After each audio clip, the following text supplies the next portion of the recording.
어떤 지식을 처음으로 공유하면 좋을까 고민을 많이 했는데 바로 머릿속에 떠오르는 내용으로 시작을 해보도록 하겠습니다.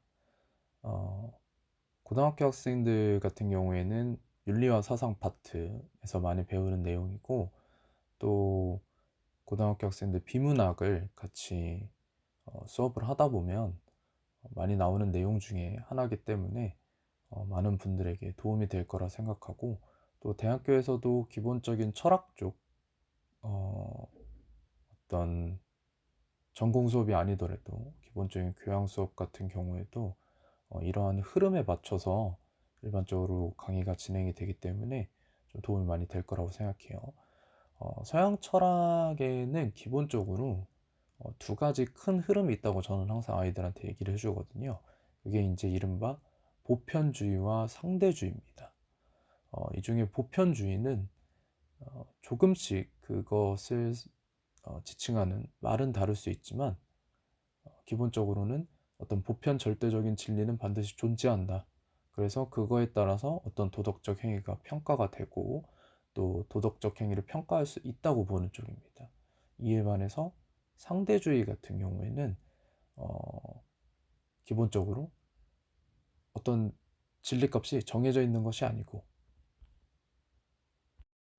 어떤 행위의 유용성이나 또는 개인이 느끼는 어떤 감정, 그리고 개인이 가지는 경험에 따라서 그 내용이 달라진다라는 것. 그렇기 때문에 어떤 도덕적 행위라고 한다면 그걸 평가하는 데 있어서 기준이라는 것은 행위가 낳는 결과의 유용성, 뭐 행복을 얼마나 증가시키는가, 이런 것들에 달려 있다라고 보는 쪽인데요. 먼저 보편주의의 시초라고 할 수 있는 쪽을 먼저 시작을 하면은, 이것도 항상 보편주의랑 상대주의는 시대별로 대응되는 것들이 꼭 정해져 있어요. 그래서 보편주의의 시작은 이제 우리가 항상 지문이나 아니면 일반 사회에서도 많이 접할 수 있는 바로 소크라테스, 그 다음에 소크라테스의 제자인 플라톤, 그다음에 플라톤의 제자인 아리스토텔레스 순으로 이어지는 그리스 시대부터 시작이 된다고 볼 수 있고요.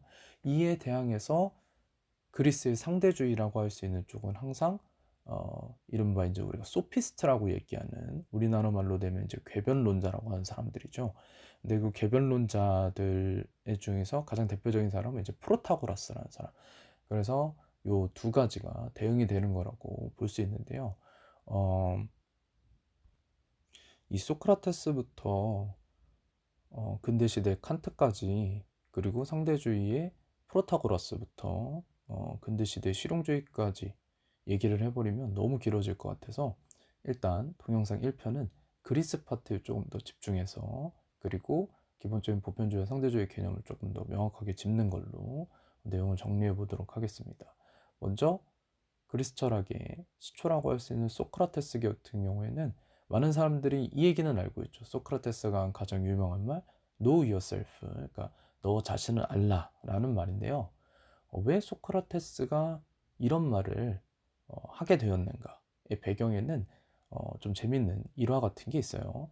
네, 그 일화를 조금 얘기를 하자면, 먼저 소크라테스가 그 당시에 본인은 아니고 본인의 친구가 델피라는 곳, 이 델피라는 곳은 이제 아폴론 신을 모시는 신전이에요. 그래서 이 신전에서 이제 신탁이라고 해서 어떤 세상에 관한 예언이나 어떤 신의 말씀을 전하는 건데, 그 소크라테스에 관한 신탁을 듣고 왔습니다. 그것이 바로 뭐냐면, 이 세상에 소크라테스보다 똑똑한 사람은 없다라는 얘기였어요. 그래서 그 얘기를 소크라테스한테 해줬죠, 친구가. 그 소크라테스 입장에서는 나는 수많은 그리스의 현자들이 있고 그렇게 똑똑한 사람이 아닌데 왜 그런 신탁을 내가 받게 됐을까 해서, 신탁이 잘못될 수도 있으니 그리스의 현자들을 찾아가 보자 라고 생각을 한 거예요. 그래서 수많은 그리스 현자들을 찾아가서 진리에 대한 얘기를 나눠보니까 소크라테스가 깨달은 게 있었던 겁니다.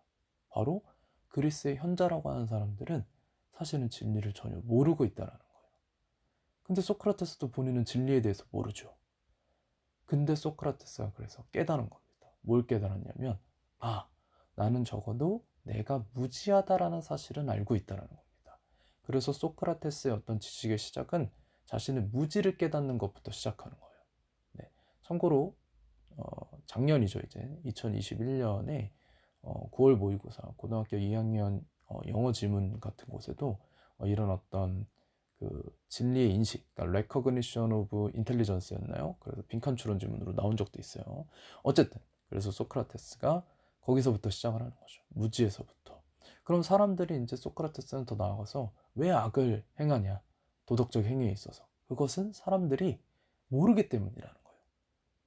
내가 이 행위를 하는 것이 악하다는 걸 모르기 때문에. 그래서 소크라테스의 기준에서는 항상 절대적인 것들은 정해져 있기 때문에, 그러니까 항상 옳고 그른 건 정해져 있는 거예요. 그래서 그거를 깨달으면 된다는 거, 공부하면 되는 거고, 알면 되는 거라는 겁니다. 그래서 소크라테스의 이론주의를 주지주의라고 해요. 알면 행하게 돼 있다는 거죠. 네. 그래서 소크라테스는 자신이 이제 옳다고 생각하는 행위들을 하기 위해서 수많은 그리스의 사람들에게 자신의 어떤 지식이나 이런 것들을 전파하게 되죠. 근데 그 과정에서 소크라테스가 사실 사람들을 굉장히 짜증나게 해요. 왜? 계속 꼬치꼬치 깨묻는 거죠. 그래서 그게 맞아? 그건 진리인가? 뭐 이러면서 계속 물어보는데 결국 상대방의 입장에서 나올 수 있는 대답은 사실 아는 게 없다는 얘기가 나오게 돼 있는 거예요. 그러니까 그리스의 사람들이 사실 소크라테스를 좀 싫어하게 되는 거죠. 근데 소크라테스는 자신의 역할을 산파라고 생각했어요. 그러니까 산파라는 거는 이제 지금은 다 산부인과 같은 데서 이제 아이를 출산하지만 옛날에는 이제 그 아이를 낳는 거 도와주는 왜 사각 같은 데서 보면 이제 힘 주세요 막 이런 거 하는 그분들. 그래서 그분들이 바로 산파거든요. 그러니까 지혜의 산파라고 생각한 거예요, 자기가. 그러면서 지혜를 낳는 걸 도와줄 수 있다고 본 거죠. 근데 어쨌든 이제 알겠지만 소크라테스 같은 경우에는 이제 나중에 그런 어떤 뒤에 얘기하는 소피스트들이나 이런 사람들이 해가지고 기소가 돼서 결국 이제 소크라테스는 사형을 받게 되지만 소크라테스의 어떤 이런 진리의 절대성을 인식하고 그 다음에 그거에 따라서 사는 삶을 좀 강조하는 것, 이것이 이제 일종의 어떤 학파를 형성하게 되는 거죠. 그래서 소크라테스 이후에 제자는 플라톤인데 이게 참 재밌어요. 왜? 플라톤은 소크라테스의 생각과 다른 생각을 하기 때문인 거예요. 절대적인 진리가 존재한다는 건 플라톤도 인정을 해요. 근데 아까 소크라테스는 알면 행할 수 있다고 했죠. 하지만 플라톤은 알면 행할 수 있다고 생각하지 않아요. 왜? 여기서 이제 플라톤의 어떤 사상적 차이가 나오는데 플라톤은 기본적으로 이분법적 세계관을 가지고 있어요. 그러니까 세계는 둘로 나눠져 있다는 거죠. 그게 바로 뭐냐?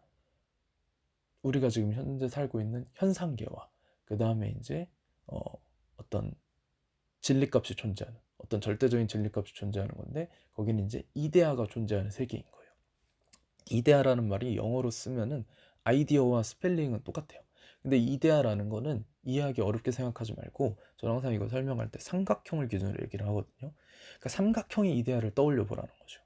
삼각형의 이데아는 세각, 그러니까 안에 있는 내각의 합이 180도인 도형으로 일반적으로 이제 정리를 할 수 있고 삼각형을 얘기할 수 있다라는 거죠. 근데 한번 삼각형을 본인이 한번 그려보세요. 지금. 자, 5초 정도. 그래서 삼각형 그렸나요? 그게 삼각형인가요? 아니죠. 이상하다. 나 분명히 삼각형을 그리라고 해서 삼각형을 그렸는데. 근데 잘 보세요. 그게 직선인가요? 거기에 각도를 뭐 각도기로 재본다면 정말 180도일까요? 절대 사람은 똑바른 직선을 그릴 수가 없어요. 육체의 한계 때문에.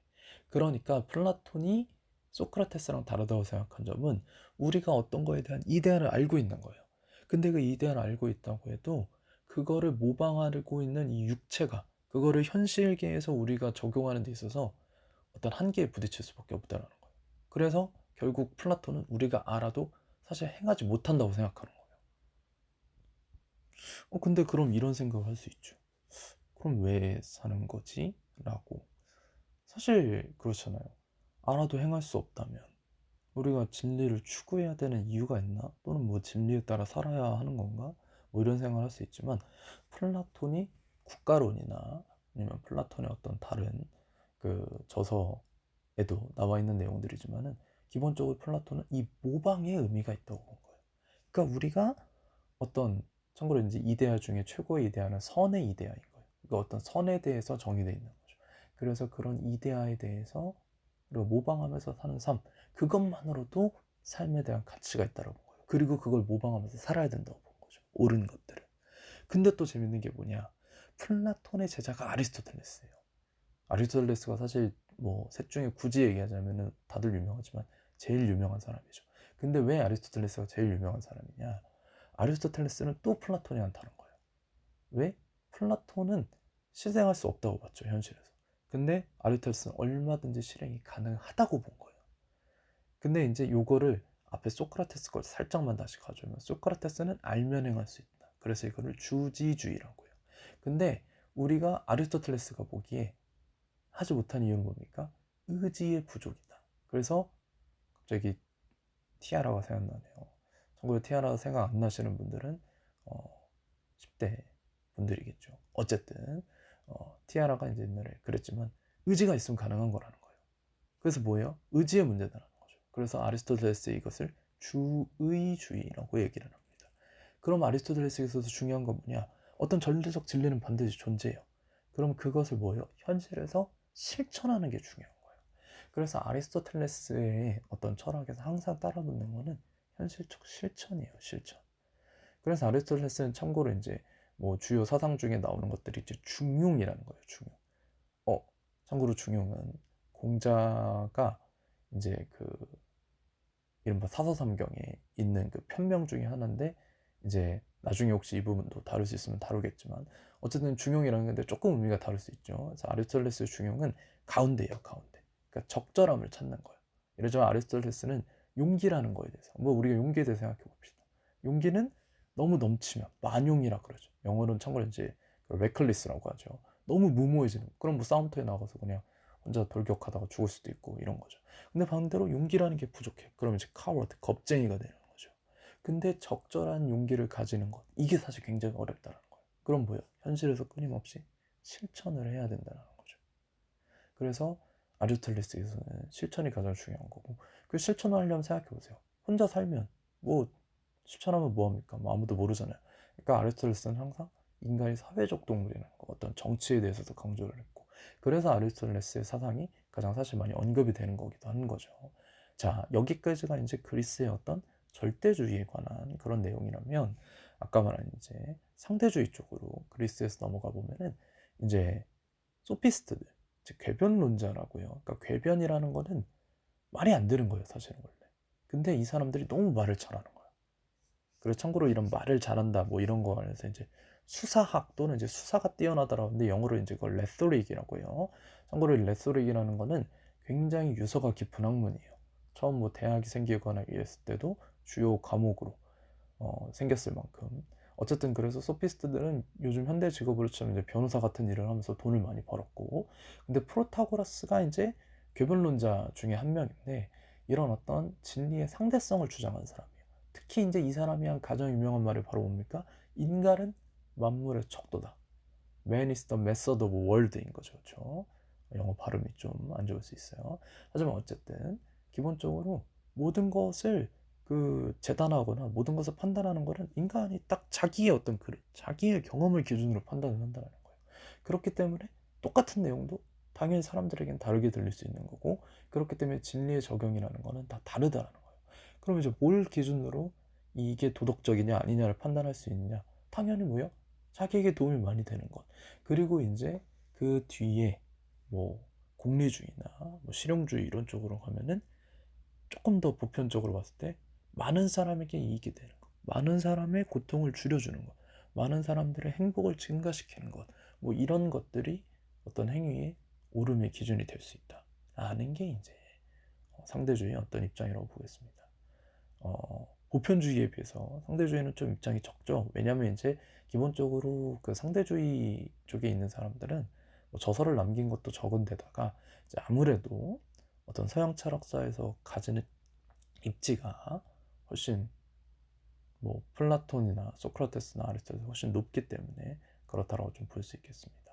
네, 그래서 원래는 원대한 꿈을 가지고 보편주의와 상대주의를 처음부터 그리스 시대부터 근대 시대까지 쭉 얘기를 해보려고 하는데 벌써 10분이 넘어간 것 같아요, 훨씬. 그래서 다음 요 장부터는 이제 그리스 시대를 넘어가면서 흔히 헬레니즘 시대, 이제 알렉산더 대왕 이후에 헬레니즘 시대를 기준으로 하는데, 이제 거기부터 가능하면 이제 근대주의의 칸트와 그다음에 이제 공리주의 및 실용주의까지 얘기를 해보도록 하겠습니다. 긴 시간 들어주셔서 너무 감사합니다.